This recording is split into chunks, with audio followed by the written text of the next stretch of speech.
మీ బంగారు భవిష్యత్తు పాడవకూడదు. మీలో ఎంతమంది ఇందాక ఒక్కొక్కరితో కథలు వింటా ఉంటే మీ 6,100 మంది దాదాపు 4 లక్షల పైచిలుకు యువత ముందుకొచ్చి పోటాపోటీగా ఎగ్జామ్స్ ప్రవేశ ఉత్తీర్ణ పరీక్షలు చేస్తే దాంట్లో కేవలం 6,100 మాత్రమే సెలెక్ట్ అయ్యారంటే అంత టఫ్ ఎగ్జామ్ ఇది.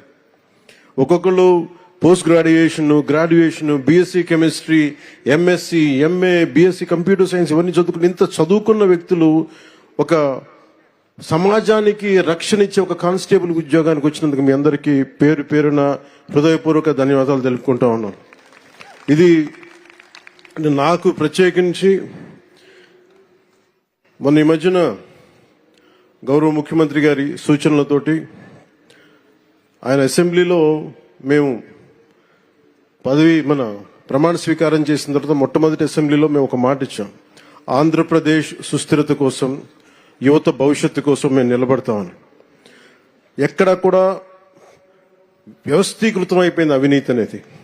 అలాంటి వ్యవస్థీకృతం అయిపోయిన అవినీతిని మేము చిత్తశుద్ధిగా దాన్ని లేకుండా చేస్తాం, ఒక ప్రయత్నం చేస్తా ఉన్నాం.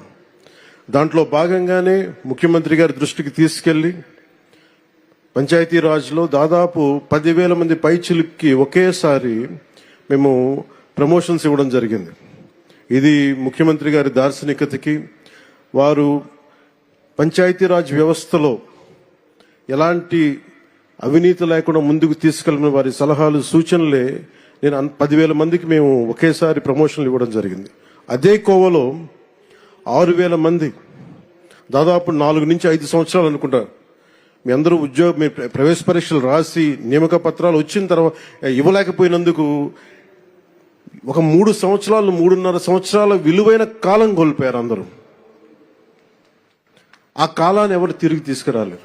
డబ్బు తిరిగి రావచ్చు కానీ కాలం, ఎందుకంటే 6,000 మంది మీరు మాట్లాడుతూ ఉంటే ఒక్కొక్కరు ఇక్కడ కూర్చున్న 6,000 మంది మీ తల్లిదండ్రులు, ఒక్కొక్కరి కష్టాలు ఎక్కడో అల్లూరు సీతారామరాజు జిల్లా నుంచి కావచ్చు, అనంతపురం జిల్లా నుంచి కావచ్చు, అలాగే మన ఉత్తరాంధ్ర శ్రీకాకుళం, విజయనగరం. నాకు నుంచి అదే అడుగుతున్నాను. మన హోంమంత్రి అనిత గారిని, సోదరు అనిత గారిని అడుగుతా ఉన్నా, ఎందుకు ఎక్కువ మంది శ్రీకాకుళం, ఉత్తరాంధ్ర ఎందుకు ఎక్కువ చెప్పలేదు, మిగతా జిల్లాల నుంచి రావట్లేదంటే, నాకు మిగతా జిల్లాలు మా గౌరవ ముఖ్యమంత్రి గారు కూడా చెప్తున్నారు, మిలిటరీకి సర్వీసెస్ కి ఎక్కువ మన ఉత్తరాంధ్ర జిల్లా నుంచి వస్తాయని చెప్పి. ఉత్తరాంధ్ర నాకు అనిపిస్తే ఒకసారి భరతమాత గుడి కూడా అక్కడ ఉత్తరాంధ్రలో ఉంది. అంటే మీరు సమాజం కోసం ప్రకాశం, కాకినాడ, ఒక జిల్లా, అన్ని జిల్లాలు మనే, ఒక జిల్లా ఎక్కువ ఒక జిల్లా తక్కువ కాదు. కానీ సత్యసాయ ఏ జిల్లా ఎక్కువ కాదు, ఏ జిల్లా తక్కువ కాదు, అన్ని సమానం. గౌరవ ముఖ్యమంత్రి గారు ఎంత ప్రేమ లేకపోతే మీ సత్యసాయి జిల్లాకి ఎన్ని పరిశ్రమలు పట్టుకొచ్చారు, అలాగే ఎంత ప్రేమ లేకపోతే మన ప్రకాశం జిల్లాకి జేజేఎం పట్టుకొస్తారు. ఏ జిల్లా అక్కడ బాపట్ల అన్నా, గుంటూరు అర్బన్ అంటున్నారు, అనకాపల్లి, తిరుపతి, 1, 2.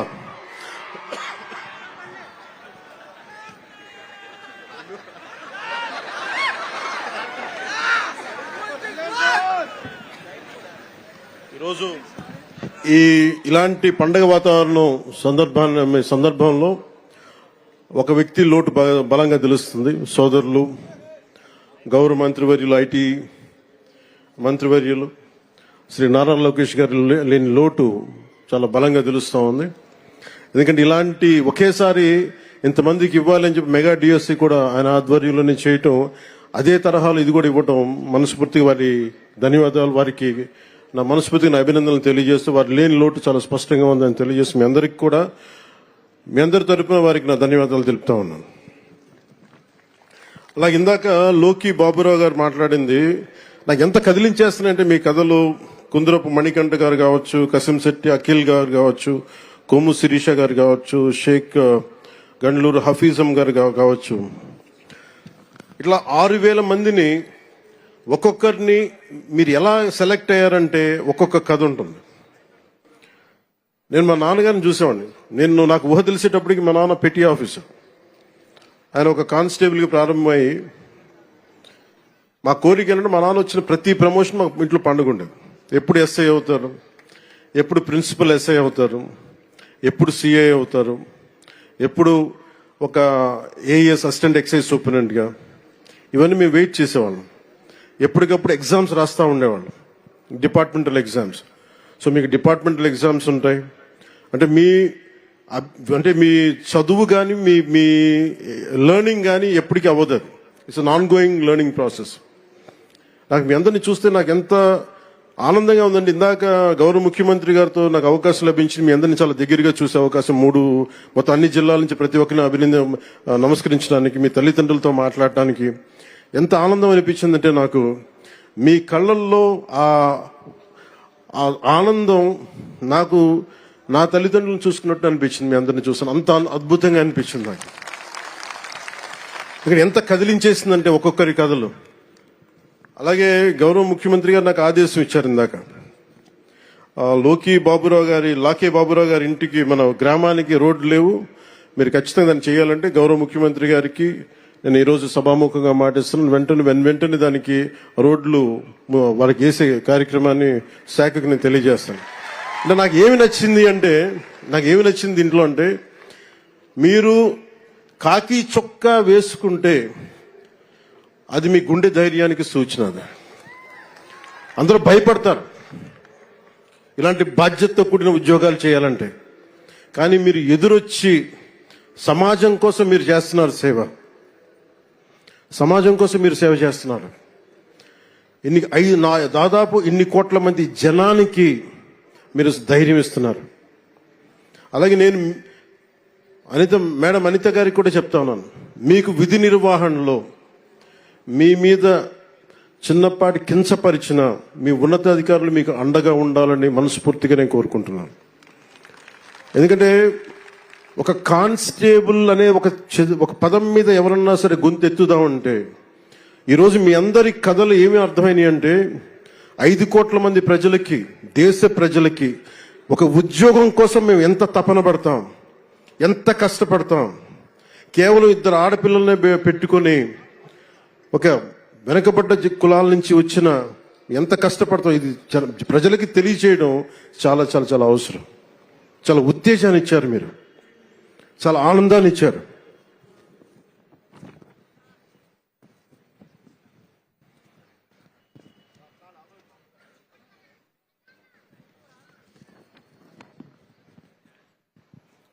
రెండు 2022లో కానిస్టేబుల్ ఉద్యోగాలు భర్తీ చేస్తూ ఉంటూ ఆర్భాటంగా నోటిఫికేషన్ ఇచ్చారు.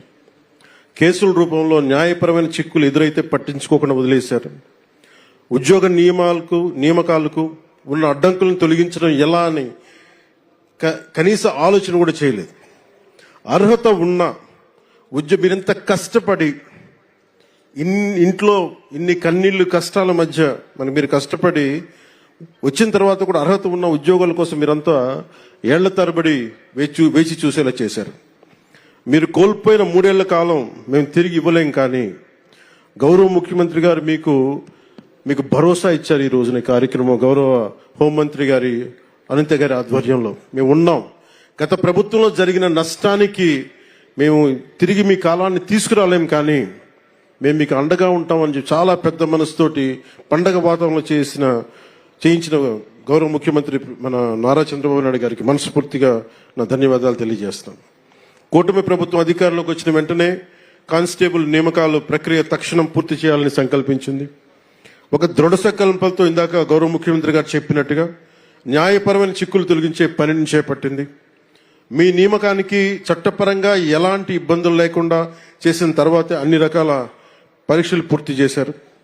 ఒకే రోజున ఒకేసారి ఇంతమందికి నియామక పత్రాలు అందజేయగలుగుతున్నారంటే ఇది గౌరవ ముఖ్యమంత్రి గారి దార్శనికతకి, సోదరి హోంమంత్రి అనిత గారి పట్టుదలకి, ఇది కూటమి ప్రభుత్వ నిబద్ధతకి నిదర్శనమే. 6,100 పోస్టులకి నోటిఫికేషన్ ఇస్తే 6,014 మంది ఎంపిక కాగా 5,757 మంది ఫిట్నెస్ పరీక్షలు దాటి శిక్షణకి అర్హత సాధించారు. అందులో 1,062 మంది మహిళలు కూడా ఉండడం చాలా చాలా ఆనందంగా ఉంది. సో ముఖ్యంగా మహిళా క్యాడెట్స్ అందరికీ కూడా నా ప్రత్యేక ధన్యవాదాలు. మీరు ఈరోజు ఎంత ధైర్యం ఇచ్చారంటే అసలు మీ అందరిని ప్రత్యేకంగా సన్మానం చేయాలి. మీ అందరికీ, మీ ఇంట్లో మీ తల్లిదండ్రులకి, మన రాష్ట్ర ప్రజలకు ఎంత ఉత్సాహం ఇచ్చారంటే ఒక్కొక్కరు ఒక ఝాన్సీ రాణుల్లో ఉన్నారు. మీరు అందరూ మాట్లాడుతూ ఉన్నారు. ఈసారి కానిస్టేబుల్ పోస్టులకి ఎంపికైన వారిలో 4,051 మంది, సుమారు 67% మంది ఉన్నత విద్య అభ్యసించిన వారు ఉన్నారు. 810 మంది బీటెక్, ఎంటెక్, బీసీఏ వంటి సాంకేతిక కోర్సులు పూర్తి చేస్తే 2,094 మంది గ్రాడ్యుయేషన్ పూర్తి చేశారు. 314 మంది పీజీ, ప్రొఫెషనల్ కోర్సులు పూర్తి చేసి కానిస్టేబుల్గా ఎంపికయ్యారు. మీ చదువు సమాజానికి ఉపయోగపడాలి. మీ సాంకేతిక నైపుణ్యం సైబర్ నేరాలను అరికట్టడానికి ఉపయోగపడాలి. ఈ నెల 22వ తేదీ నుండి సుమారు 9 నెలల పాటు మీకు నేరాల నియంత్రణ, అంతర్గత భద్రత, cyber securities, state of art technology తదితర అంశాలు శిక్షణ ఇస్తారు. రాష్ట్రంలో ఈ మధ్యకాలంలో కొన్ని ప్రత్యేక తీవ్రవాద జాడలు బయటకు వస్తూ ఉన్నాయి. వాటి మీద కూడా మీరు ఒక దృష్టి పెట్టాలి. గత ప్రభుత్వ హయాంలో క్రికెట్ బెట్టింగ్, గంజాయి, డ్రగ్స్ వాడకం గ్రామ స్థాయికి చేరిపోయింది. ఇది సైబర్ మోసాలు విపరీతం అయిపోయాయి. ఈ మోసాలకి అమాయకులు బలవుతూ స్టేషన్ల చుట్టూ తిరుగుతూ ఉన్నారు. ఇలాంటి సంఘటిత నేరాల నియంత్రణపై దృష్టి సారించాలి. కానిస్టేబుల్సే మన పోలీస్ శాఖకి మూల స్తంభాలు. మీరు లేకపోతే పోలీస్ శాఖ లేదు, మీరు లేకపోతే జీవం లేదు, మీరు లేకపోతే గుండె ధైర్యం లేదు. చాలా మంది ఉన్నతాధికారులు నాతో మాట్లాడుతూ, ముఖ్యంగా గ్రే హౌండ్స్ గాని మీద యంగ్ కానిస్టేబుల్స్ చూసి చాలా మంది ఉన్నతాధికారులు కొన్ని సంవత్సరాలు నేను చెప్తా ఉంటారు, వాళ్ళని చూస్తే మా కష్టాలన్నీ మర్చిపోతాం, ఒకసారి వాళ్ళు మాకు ధైర్యం ఇస్తారని చెప్పి సందర్భాలు నేను చాలాసార్లు విన్నాను. సో కానిస్టేబుల్ ఉద్యోగం పోలీస్ శాఖకి మూల స్తంభం లాంటిది. సో నా తండ్రి కూడా కానిస్టేబుల్ గానే ఉద్యోగ జీవితాన్ని ప్రారంభించారు. పనిలో నిబద్ధతతో పాటు ఎదగాలన్న కాంక్ష ఆయనలో చాలా బలంగా ఉండేవి. కానిస్టేబుల్ నుంచి ప్రమోషన్స్ తెచ్చుకొని ఒక పోలీస్ అధికారి, ఒక ఏఎస్ఐగా స్థాయికి వచ్చారు. ఆ కానిస్టేబుల్ ఉద్యోగంతోనే మా అందరికీ ఒక జీవితం ఇచ్చారు, మమ్మల్ని చదివించారు. విలువలతో నిండిన ఆయన ప్రస్థానం నుంచి మేము స్ఫూర్తి పొందాం. సో మనకి ఇంత ఇచ్చిన సమాజానికి మేమేం తిరిగి ఇవ్వాలన్న ఆలోచనే నా ప్రభావం ఉంది. వారి ప్రభావంతో ఈ రోజున మేము ఏదైనా నిలబడగలుగుతున్నాం, ప్రజలకు ఏదైనా చేయగలుగుతున్నానంటే మీరు గుర్తుపెట్టుకోండి, మీలాగే మా నాన్నగారు కూడా ఒక కానిస్టేబుల్ నుంచి జీవితాన్ని ప్రారంభించి ఆయన స్ఫూర్తే నాకు ఈరోజు మీ ముందుండే అవకాశాన్ని ఇచ్చింది. సో మీలో ఒకటిగానే నేను మాట్లాడుతున్నాను. మీరు ప్రజలకి అండగా ఉండండి, మీకు ప్రభుత్వం అండగా ఉంటుంది. పోలీసు ఉద్యోగం ఎంతో బాధ్యతతో కూడిన ఉద్యోగం. సమాజం పట్ల బాధ్యత, ప్రజలకు సేవ చేయాలన్న బలమైన కాంక్ష ఉన్నవారు మాత్రమే ఈ ఉద్యోగానికి వస్తారు. పోలీసు విధుల్లో క్రమశిక్షణ, నైతిక విలువలు, ప్రజల పట్ల సేవాభావం ముఖ్యం.